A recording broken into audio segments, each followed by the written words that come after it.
хуваарийн дагуу ерөнхий сайд улсын хуралд сард нэг удаа мэдээлэл өгөх үүрэгтэй. Үүнийг бол одоо улсын хурлын чуулганы уралдааны дэгийн тухай хуулиар зохицуулсан.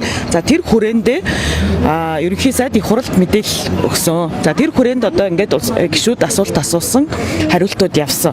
За энэ дээр бол одоо бас сая дэгийн хуулийн бас нэг зөрчил гарсан нь юу вэ гэхлээр өмнө нь гишүүдэд 7 хоногийн өмнө хуулиараа мэдээлэл тарааж өгөх хэрэгтэй байсан. Гэтэл нөгөө шал өөр мэдээлэл бас уншицсан. Тийм ээ. Тэгэхээр энэ бол одоо ингээд засгийн газар их хуралд ажиллаа тайлгнаж байгаа энэ процесс явсан.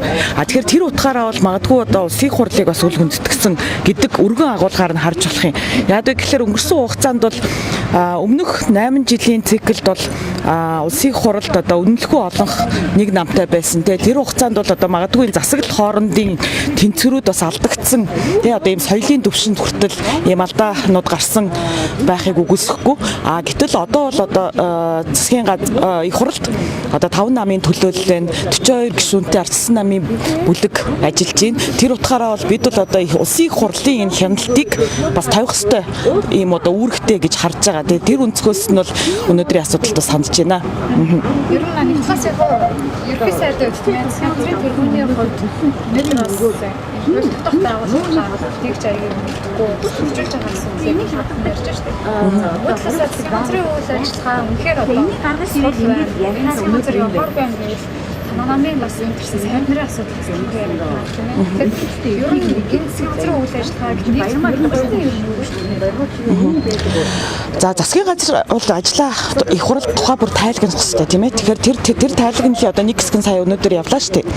Тайлгнал бол бас хангалтгүй байгаа гэдэгтээ бол санал нэг байгаа.